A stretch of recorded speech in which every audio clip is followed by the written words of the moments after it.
Gales Chronicles fam, welcome back to another episode of Gales Chronicles. Welcome back to my old Gales Chronicles fam subscribers, and welcome to the new Gales Chronicles fam subscribers. My name is Ingrid Cameron Gale, and if you're just getting acquainted with us, you can check out the other videos that we have on the channel so you can get more acquainted with us as we continue to grow over here on Gales Chronicles. Remember to like, share, subscribe, and comment, and tell a friend to tell a friend. Now today what I'm going to talk about is cost of living here in Canada. And we live in Brampton, but I had to make a detailed list of what's it's like living in Canada. So we don't have our own home, we rent. So we rent a condo here, and it's a 2-bedroom condo, and the rent here in Brampton for 2024 has gone up exponentially. Rent is currently, for any 2-bedroom units, it's 2,500 Canadian per month. Most condos rent includes heating and water.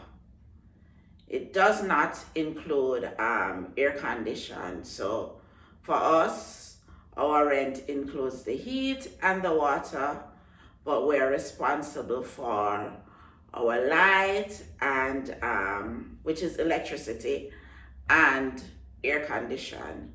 So we have a mobile air condition unit here that we utilize during the hot months, but we have very few summer months, so and we have fans, so that works for us.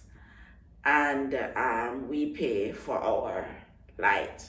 So if you rent a house, if you're renting a house, you're looking at like 3,000 up Canadian dollars in renting a house.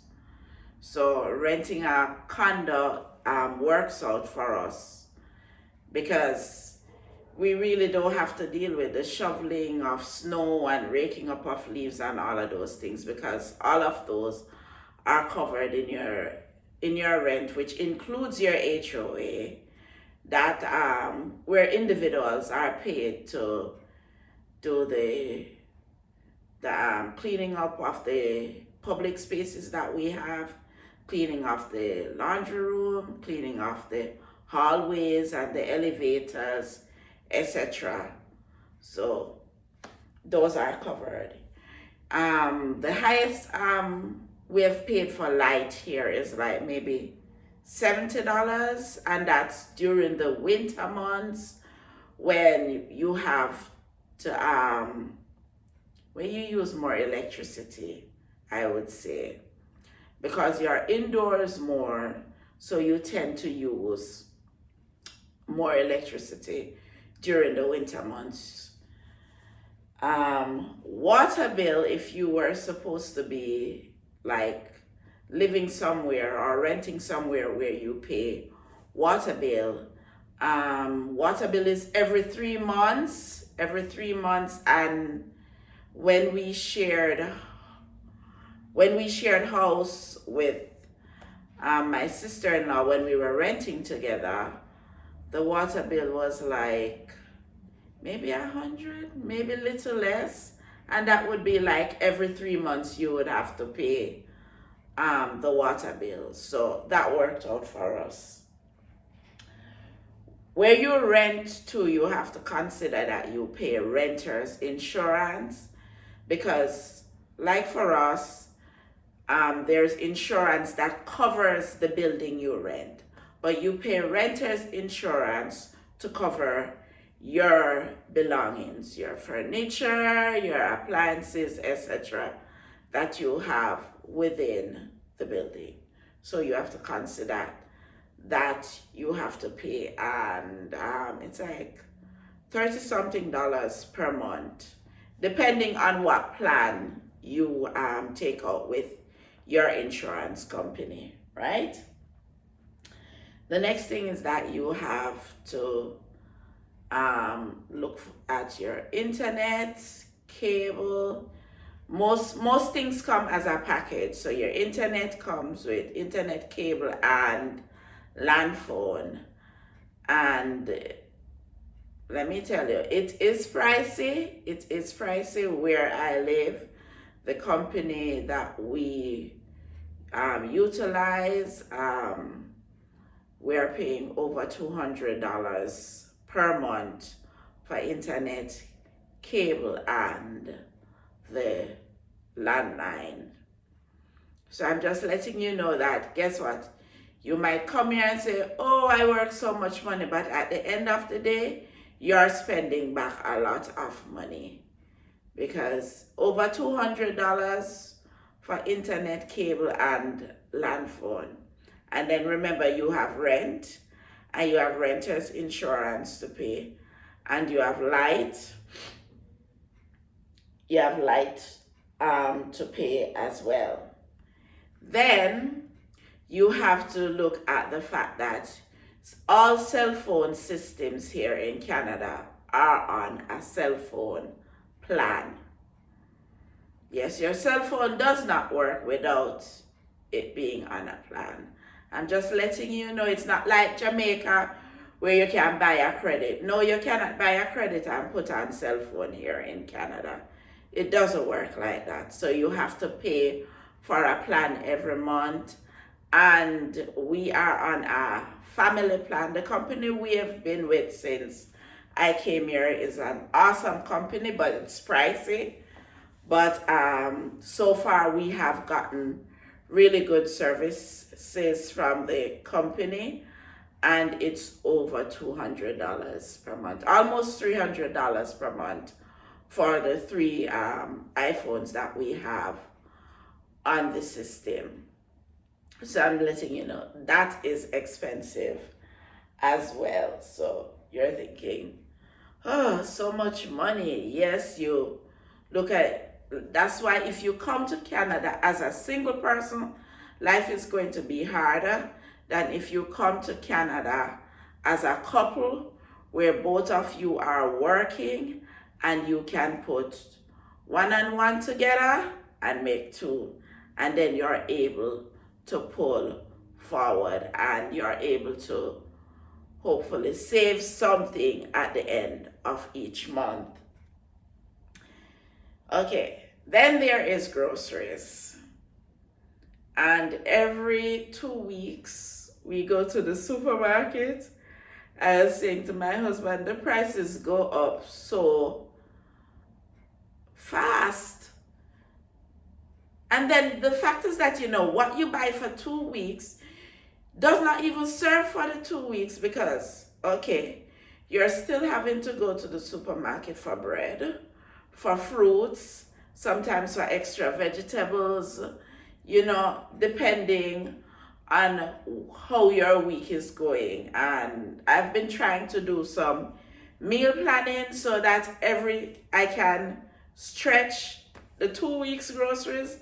But let me tell you, if you go, it's basically 1,000 Canadian dollars per month for groceries for a family of 3.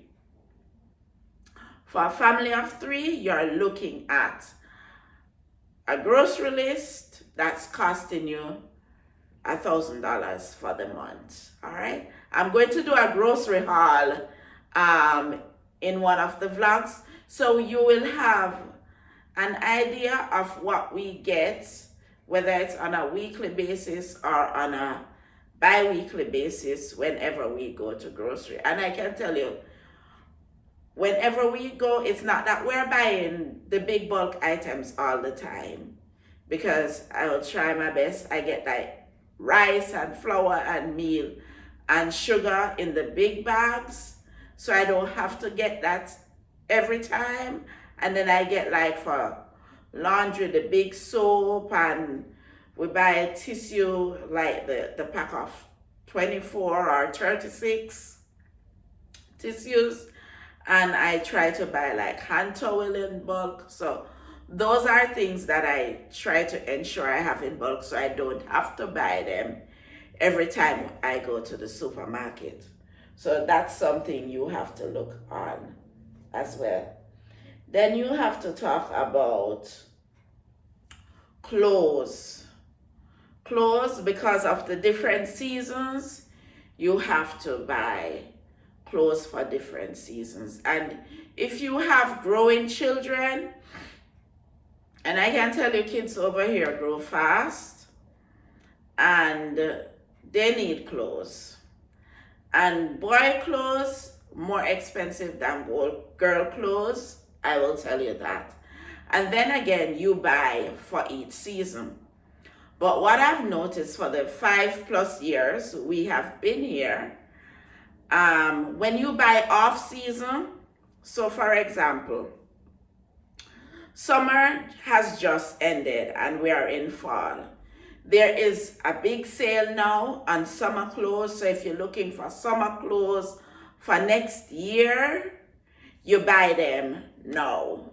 You buy them during the fall period, or if you see like certain things you wanted for summer for next year, you buy them now. Get them now so that you won't have to be rushing to get certain things for next summer. Another thing is that for winter season, when winter season, like now for coats, etc., coats are very expensive as we head into winter, even more expensive during winter. But when we are coming out of winter and going into spring, there's another big sale. And you go in and you buy, if you need a new coat, you buy it on sale at that time, or a new boot, whatever. And then again, with Black Friday sale coming up this Friday, you can get good prices and stuff. So you always have to be looking out for the sale, and you're buying off season. So if we're in fall, don't buy for fall when you're in fall. Buy for fall when fall is over. So heading into winter, there will be a big sale on fall items. So you know, if you wanted a certain fall jacket or a certain fall suit, you get it at that time, which makes it much better for you. Right? Okay, let me talk about hair. Hair care. Hair care is expensive. Having locks in Canada, I think when I was back home, I groomed my locks like maybe 3 or 4 times for myself. But being here in Canada, I have had to groom it for myself on numerous occasions, and sometimes it takes me like 4 or 5 days to get it fully groomed for me to do it, right? When you have to go to the hairdresser here, who is going to wash and groom your hair, you're looking at maybe $200. If you're thinking of dyeing and then washing and then grooming and then styling, you know you're going to have to look maybe $300, maybe more. So you have to learn to do some things for yourself. So I'm happy that before I came here, I learned to groom my hair. And I also traveled with my grooming, with my needle, so I could do my grooming myself from back home in Jamaica. So I've had that needle a long time. So if you're into your natural hair, learn to do it before you come here to live.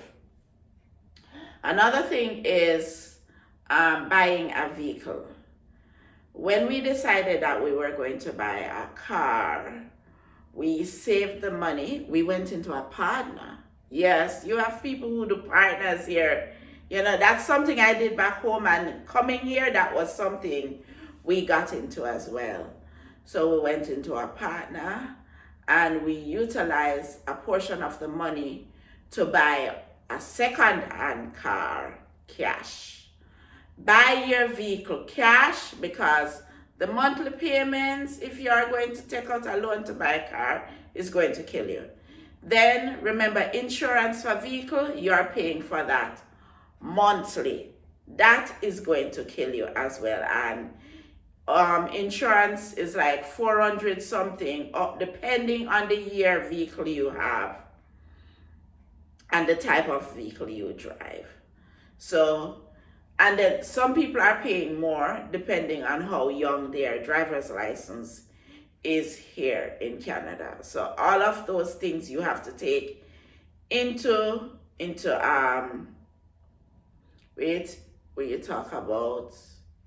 account when you're talking about payment, car payment and car insurance. Those are very, very important. And I always say, buy a second-hand car. I will advise people, buy a second-hand car, pay cash, so you at least you eliminate one of the payments. So you're only paying your insurance on a monthly basis, right? And remember, taxes. Yes, you pay tax on everything. And taxes on your salary is already 26%. And if you work more, it's going to be higher.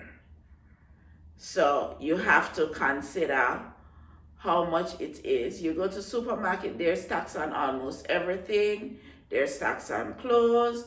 There's tax on food. And everywhere you go to buy, restaurant you go to buy food, they have already added their tip into you buying food. So you have to think about that as well. So you have to budget carefully when you are living here in Canada. And let me tell you, with all I've mentioned, you could end up paying maybe between rent and food and all the bills and, buying gas for your car. Don't let me start on that one. Those could run you up maybe $5,000 Canadian per month. So I'm just giving you cost of living in Canada via my experience, right? I hope you enjoyed today's vlog. Remember to like, share, comment so we can have that conversation. Let me know where you're living and what cost of living is like for you in your neck of the woods. And remember to subscribe and tell a friend to tell a friend. Thanks for watching. Bye.